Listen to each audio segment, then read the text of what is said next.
Hey guys, it's me again.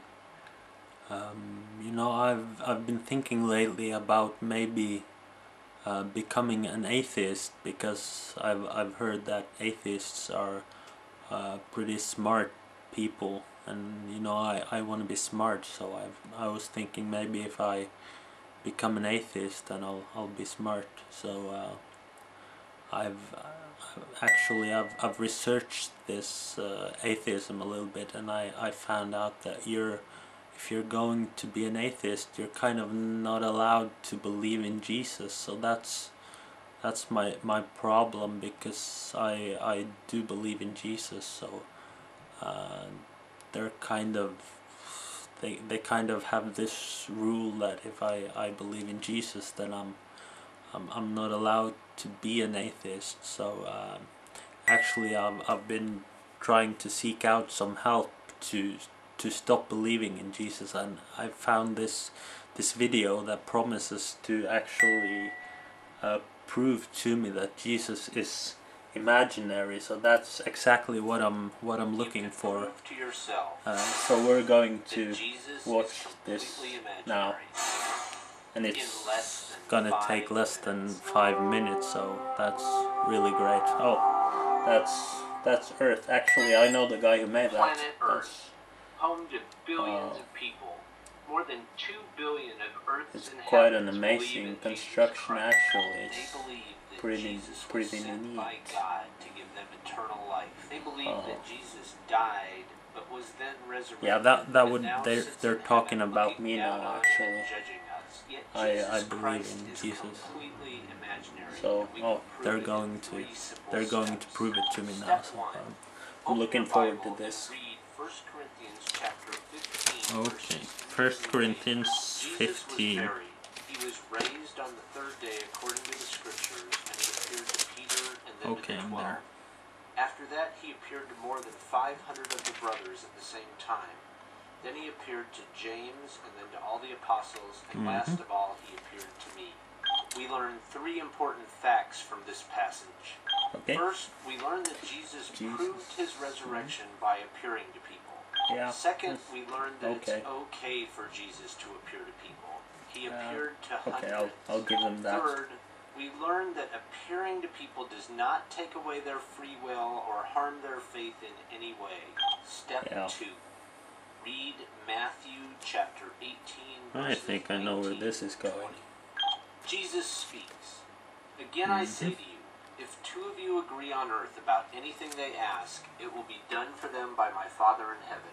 For where 2 or 3 are gathered in my name, there am I in the midst of them. Here. Okay. Now, what do we do about those Bible verses? Actually, there are Bible verses before those 2 that actually speak about the context in which 2 or 3 can gather and have their prayers answered like that. This is I'll just read verses 15, 16 and 17. Moreover, if your brother sins against you, go and tell him his fault between you and him alone. If he hears you, you will have gained your brother.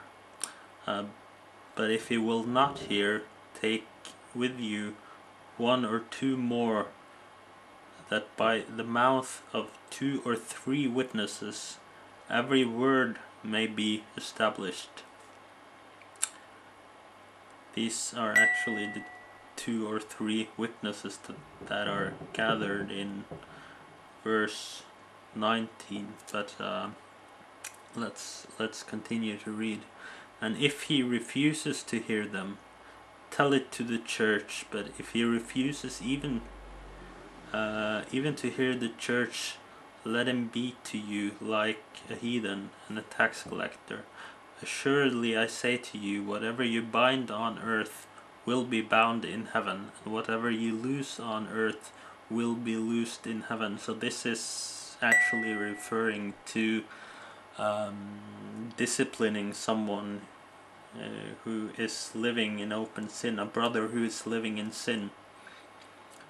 and verse 19, which seems to be their favorite. Again I say to you. So I mean, this is still on the same subject. Again I say to you that if two of you agree on earth concerning anything that they ask, it will be done for them by my Father in heaven. For where 2 or 3 are gathered together in my name, I am there in the midst of them. So the 2 or 3 who are gathered together in God's name is not 2 or 3 atheists who gather to try to disprove God. It's actually 2 or 3 concerned brothers who gather to help out a brother who is sinning. And the things that these brothers usually ask is not silly things like, Jesus, please appear to us, because they pretty much don't need Jesus to appear. They already know he exists. That's kind of the context for their gathering together.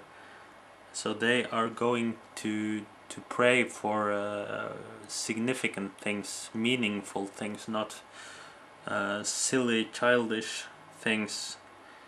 So that's kind of stretching that text a little bit if you say that any two people can get together and then Jesus will be among them and do anything they ask him to do. I mean, that would actually contradict several other Bible verses. I mean, you have to kind of read things in context. So I hope I didn't destroy the argument for these people, because I mean, I'm not very smart, so I want to become an atheist so I can be smarter. But let's see what they have. Here we learn 2 important facts. Yeah. First, Jesus is already here amongst us. Well, not among everybody. Standing next to you right now. That's Second, God will not do what the Bible anything verse we says. ask. But that's So certainly step not 3 is what the simple. Bible verse says. We ask Jesus to appear. Grab a yeah. friend and try this prayer. Oh, Dear Jesus, now we this know that you are in our would be a midst silly already. prayer that We I ask you to physically referred appear to. so that we can know you are resurrected. That's, We have faith that you yeah. will answer our prayer as you promise in the Bible. Oh man, In your name we pray. I'm gonna be stuck Amen. being a Christian Now, what do still. you suppose is going to happen?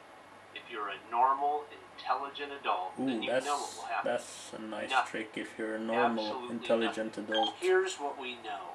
Supposedly, with Jesus them. is already here in our midst. It would be trivial for Jesus to appear to us. Supposedly, he is all-powerful and timeless. It is okay for...